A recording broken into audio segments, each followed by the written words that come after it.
ঘোষিত তফসিল মোতাবেক আগামীকাল নির্বাচনী প্রচারণা যেহেতু শুরু হতে যাচ্ছে, বিএনপি চেয়ারম্যান জনাব তারেক রহমান সেটি শুরু করতে যাচ্ছেন সিলেট সফরের মধ্য দিয়ে।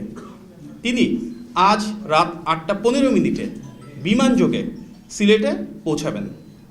গভীর রাতে হজরত শাহজালাল রহমতুল্লাহি আলাইহি সাল্লাল্লাহু আলাইহি ওয়াসাল্লামের মাজার জিয়ারত করবেন এবং আগামীকাল সকালে সিলেট আলিয়া মাদ্রাসা মাঠে নির্বাচনী সমাবেশে যোগদান করবেন। জনাব তারেক রহমান আগামীকাল দুপুরবেলা মৌলভীবাজার সদর উপজেলার শেরপুর আইনপুর খেলার মাঠে সমাবেশে যোগদান করবেন।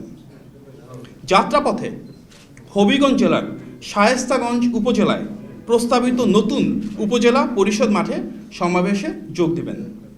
তারপর ব্রাহ্মণবাড়িয়া জেলার সরাইল উপজেলার কুট্টাপাড়া ফুটবল খেলার মাঠে নির্বাচনী সমাবেশে যোগ দিবেন এবং বিকালবেলা কিশোরগঞ্জ জেলার ভৈরব স্টেডিয়ামে নির্বাচনী সমাবেশে যোগদান করবেন।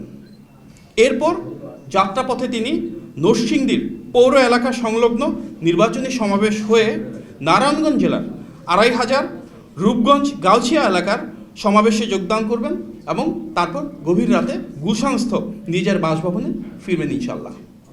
এই লক্ষ্যে ইতিমধ্যে আমরা সংশ্লিষ্ট প্রতিটি জেলার প্রশাসক তথা রিটার্নিং অফিসার, যার মাঝে রয়েছে সিলেট, সুনামগঞ্জ, মৌলভীবাজার, হবিগঞ্জ, ব্রাহ্মণবাড়িয়া, নরসিংদী, নারায়ণগঞ্জ এবং ঢাকার সংশ্লিষ্ট পুলিশ বিভাগ এবং অন্যান্য কর্তৃপক্ষকে চিঠি প্রদানের মাধ্যমে অবহিত করেছি।